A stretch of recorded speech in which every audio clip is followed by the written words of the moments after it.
Hello everybody, my name is Frosty Alpha and welcome to our new segment, Meet the Coach. Now today we are going to be bringing in our founder, our league founder, and we are bringing in today Mr. TJG, the Jewish Giraffe himself. How are you doing today? Hello, I'm good. Thank you for having me. Oh, yeah. Pleasure to be on the show. Yes. You're the first guest on today's show, so... And obviously the best. Hello. Oh, well, usually you save the best for last, but, No. You got to start with the top so that it'll just, you'll show people how great this is, and then they'll continue to watch. Anyway. All right, getting into one of the first questions, how did you end up coming up with the league? Like, how did the league get started? So it's a fun story. As I've said in previous interviews and people have proclaimed, the whole thing started, I've been a very large Pokemon fan my entire life, ever since, Gen 1, Gen 2, watched the show, got the games in Gen 4 when I was allowed to, etc. Got really into competitive in Gen 5, and then I noticed the GBA in its third season on YouTube, and I thought, oh my god, this is the coolest thing I've ever seen. I gotta try this. I joined another league on Reddit, which was completely falling apart. I tried to get into some sort of leadership position in there, but it did not work at all. And me and, as some of you probably know, a friend of the league, Fuck the System Softly, FTSS, he and I decided to get together and start this league. I said I would do it if he joined me, and he did. So we started up the Reddit Battle League Season 1, got all 12 people in there, then B League was formed, A and B, and then here we are now on Season 3 with the AB Combined League, whatever you want to call this, S3. I guess we'll call it the inner league? The inner RBL? The inner RBL, there we go. The Interleague RBL, there we go. I like that. New name, we're going to trademark that. Yeah. So you've been through 2 seasons already. For anybody who hasn't seen or knows about the other seasons, how did you fare in Season 1 and in Season 2? So Season 1, I was the 4th best team in the regular season, and I went to the semifinals. It was me against someone who's not in Season 3 right now, Mr. Sir Grape. I won the first battle, I think 5-0. Then I lost the second battle 0-1. And then the last game came down to hacks, which unfortunately I lost because of flinches from his Mega Blastoise onto my Assault Vest Suicune, which still a little bit salty about, but I'm not going to complain because that's in the past. And Mr. Sugar Grape did fantastically, but as you all probably know, Alex Louie ended up winning that season. Yes, Alex Louie, Season 1 champion.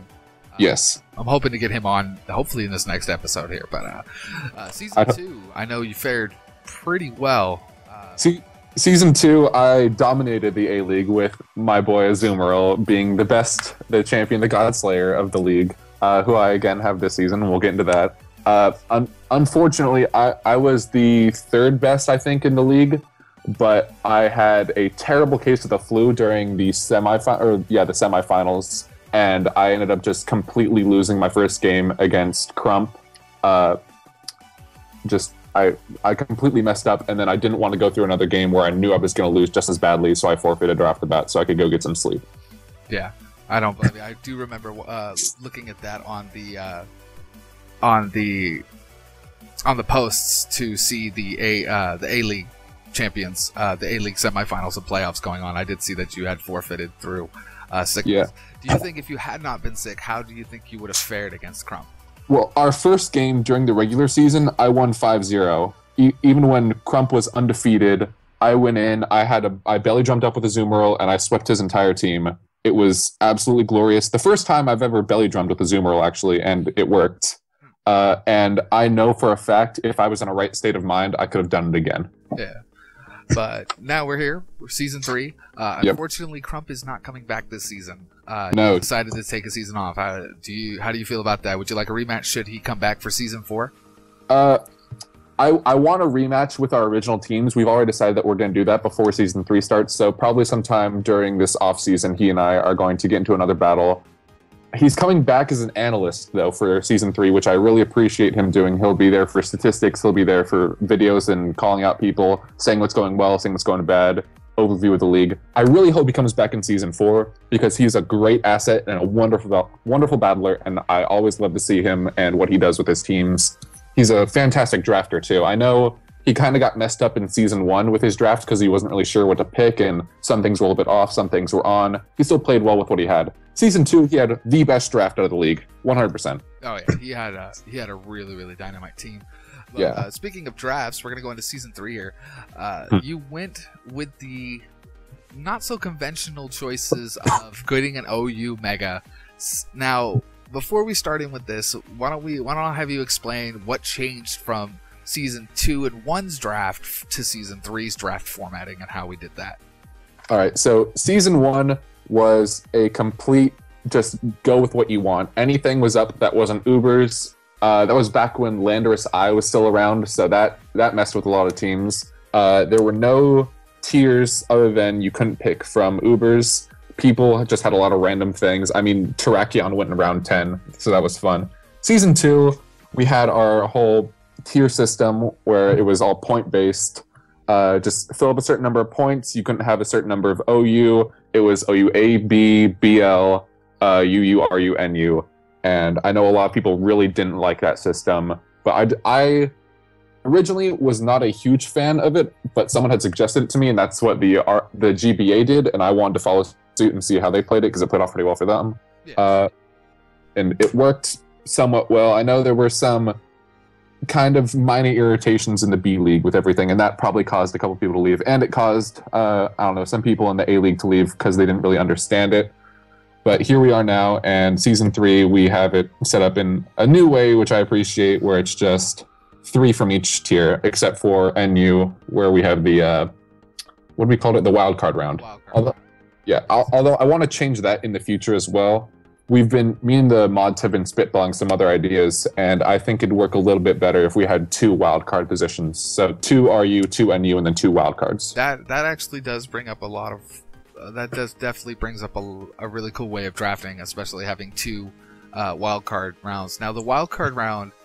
How is the wildcard round for anybody who doesn't quite know what the wildcard round is?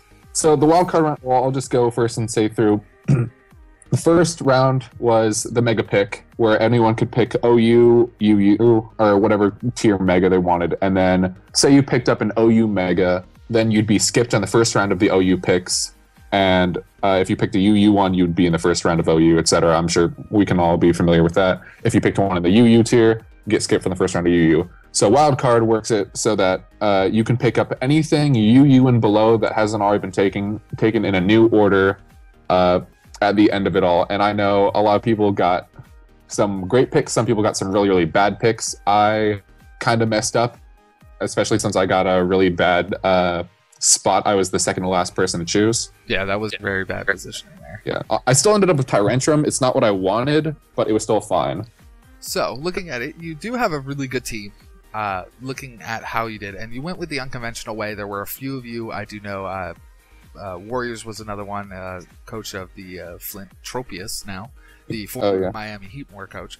He also picked a UU Mega. Which UU Mega did you pick, and why did you pick this one? So, 4 of us chose UU Megas. I will start with that, and I picked up Mega Sceptile.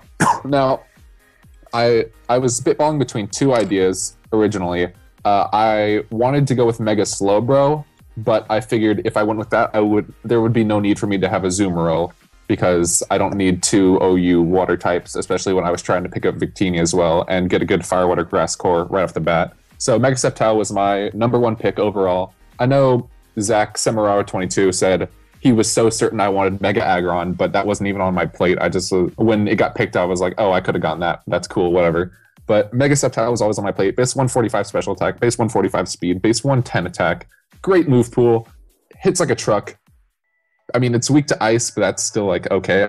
I know you were looking at it, correct? I was looking at it eventually. I was looking at it, but I decided to go a different route, which is big for another video. Yeah, I don't know. People call my picks unconventional, but I just think they're not the obvious. It's sometimes they're obvious, sometimes they're not. I don't know. People were really confused when I picked up Mega Aerodactyl in season 2. Yeah. That did seem kind of out there random, but looking at the team, I have the list up in front of me, and it's weird because it has this weird synergy with it. For Mega Sceptile or Mega Aerodactyl? Just the whole team in general. For season 2 or season 3? Sorry, season 3. Okay. I don't know. I've grown to like the team. I originally was not a fan of everything after Gothitelle. I see. I was just kind of filling gaps at that point, but Seismitoad and Sock, I mean, they fill gaps, and Sock is actually a lot better than I originally thought. And Mawile is probably going to be just trade fodder at some point. I see. Looking at it, which pick besides Azumarill would you say is your best pick, and which pick, if you could get rid of a Mon right now and have any Mon to replace it that is in that tier, which one would you pick? So which one is your favorite, and then which one is basically your least favorite? Okay, I have to my favorite pick is obviously Azumarill, but other than that, Fortress and Miltank are two of my favorite Pokemon out there. I love hazard stacking, as people who have battled me will see. I'm not always going to run a custom lead Fortress, but I would expect it from me every week because I love it. Miltank is great because it counters so many things that my team has to deal with, like any ice and fire type things, it's got thick fat. Any grass type Pokemon, it's got Sap Sipper. It can body slam you. It'll do whatever. It's great. But if I had to get rid of one thing, I know for a fact I would drop Mawile and pick up Rotom, or I would drop Tyrantrum and get Quagsire, even though that was already picked up. I see.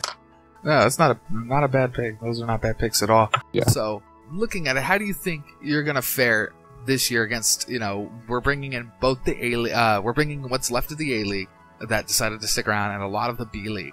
How do you feel about battling a lot of the people from the B League this season?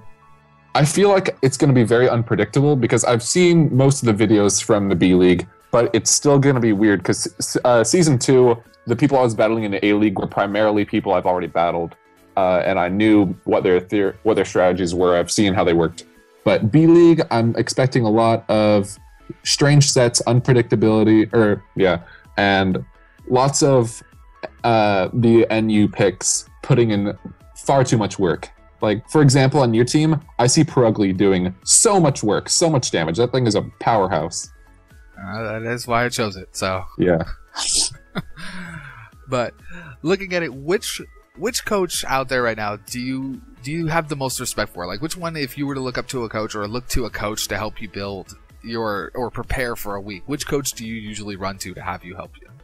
Now, last season, me and Vade were always just spitballing ideas. He helped me make so many teams. He helped me with I have to attribute a lot of my victories to Vade's helping me with team building. But someone who I think has always been good is Joseph Six, Joey, the Minnesota Eon Twins. Yeah. I mean, his team is always powerful. I think this is the third season in a row where he's gotten Empoleon, and he knows how to use that thing. He did have Empoleon in Season 2. Yeah. And he did play it very well, especially with stacking Arcanine on the other side of it. Oh my god, Arcanine put in so much work last season. Yeah, I was surprised he didn't pick it up this season. Oh, he didn't get the first pick, that's why. That's true. Oh yeah, I forgot. He went with the second best, though, with Darm. Yeah, he definitely did. He definitely has a good team as well. Yeah. Which coach out of all the coaches coming... especially, okay, sorry, I started rambling for a second. Which coach from each league that is now in this inter-league season are you most anticipating wanting to battle? Which one coach from the B League, one coach from former A League? Okay, my boy Totoro, the Tacoma Tyrannotars. I am so scared to fight his team. It is... Like, I'm going to lose that battle, but I just want it to happen. I want it to be close, because I know it's going to be close. He has that Clefable, he has the Raikou, he has the Skarmory. He's got the Mega Sharpedo, which it doesn't have to Mega first turn now, which is so scary. And I don't know why, but I fear Golem at a weird amount. Yes, it was a very weird pick at the time when he chose it. We're all like, Golem? Huh? But it's one of those picks that, it's one of those sleeper picks. You can tell that if somebody doesn't prepare for it, they're going to get body rocked by it. Yeah, and he only has one other Water Weak Pokemon. Oh my god, he does. Yeah. I just looked at his team right now. I just brought it up. I'm like, holy crap. Yeah, it's crazy. I mean, Water's such a good type, and he has a lot of resistance against it, too. It's crazy. And then from the A-League, I'm really, really anticipating my battle with Alex Louis, because his team is not fitting his playstyle at all. He loves really offensive teams, and he went with the Ferrothorn, Chansey, Mega Sableye OU picks, which do not fit him at all, and I really want to battle him so I can see what the hell he's going to do with them. Yeah. His team does look a lot different. I do remember his team from Season 1. I do remember watching the Season 1 championship battle. And I do remember his team last year. And looking at it, he does have a very unconventional team, but he also has a lot of power in the Oh, yeah, absolutely. Picks. So I definitely see his late tier picks picking up a lot of stuff, while his OU picks just pretty much body everything that tries to take him out. Now, I have one problem with his picks. I love Xatu, but not in this format, because people always think it's a great Pokemon, it's got Magic Bounce, it's got a great move pool, whatever, but it doesn't have the stats to do anything. Like, I don't see it, I'm going to be bold here, I don't see it putting in much work at all this season. It is kind of a weird pick, but, you know, especially because he does have a Defogger in Crobat. Crobat, thank you. I just completely lost it. But, he has two Magic Bounce users as well. Oh, that's right, yeah, he could. That's going to be a real weird way to prepare. So yeah, I mean, there's no way to get around Magic Bounce. Is that Mold Breaker doesn't get around that. I'm saying so okay, that's gonna be scary. Yeah, it's gonna be. No, Mold Breaker just allows him to basically Earthquake flying types. Yeah, and you mean Levitate Pokemon? Levitate Pokemon. That's what I meant. That'd be insane. At any rate. Mold Breaker broken. It doesn't matter if you fly. I still hit you with her. Mega Gyarados for Ubers. You probably would be. If there's one Pokemon right now that you could ban from this league style play, oh my god, which one would it be and why? Oh my, I gotta think about that for a second. Holy crap, that is such a big question. I really want to say Mega Charizard X, because I mean, looking at it, every team has like one dedicated counter, and that's something you need to draft for. Like, the number one reason I have Seismitoad is to take on Mega Charizard X. That's definitely a good way to handle it. Which bodies up Charizard X. Yeah, the only other thing I have realistically on my team for it, maybe Gothitelle if I want to T-Wave it, and Azumarill could get burnt, so that's not really a viable option unless I'm running the Sap Sipper Scald set, which wouldn't even work. Looking at it, how everybody drafted, which Pokemon that was still left are you surprised did not get drafted this season? Manaphy. Yeah. Okay. Yeah. This is a very good. Yeah, definitely can see why Manaphy. If someone stole Azumarill, I was going to go for Manaphy, and I was just really shocked that no one picked it up. Yeah. There was a few in the OU tier. I think a lot of us were shocked didn't go. Yeah, I mean, I thought Shaman and Galvantula would go, even though they were bumped up to OU. Yeah, I'm not gonna lie, I wanted Shaman, and as you know, I had him last season. He was the team mascot, but unfortunately, he suffered an injury in a battle with Jove 6, so he's gonna be out for this season. Yep, it's real unfortunate. I tried to pick him up in that wildcard round, but because I had the wrong tiers on my phone and I couldn't get to my computer. Oh well, I'll make mistakes. But anyways, we're approaching our mark right now, so I want to thank you, TJG. Thank you for coming by and answering some questions and having a lot of fun with us. Yes, absolutely. Thank you for having me on here. This is going to be a wonderful show, and I look forward to possibly being on it again if you ever want me. Absolutely. All right, so you guys I hope you guys enjoyed this. If you did, please like, comment, subscribe. As always, check out the league. The links will be down in the description below. And TJG, do you have a Twitter or no, just Reddit? Just upvote my things on Reddit and guild me. So I'll leave his Reddit. I'll leave a link down below to the Reddit in the and I always say comment. I'm going to say in the description down below. But you guys have a good day, and we'll see you later. All right.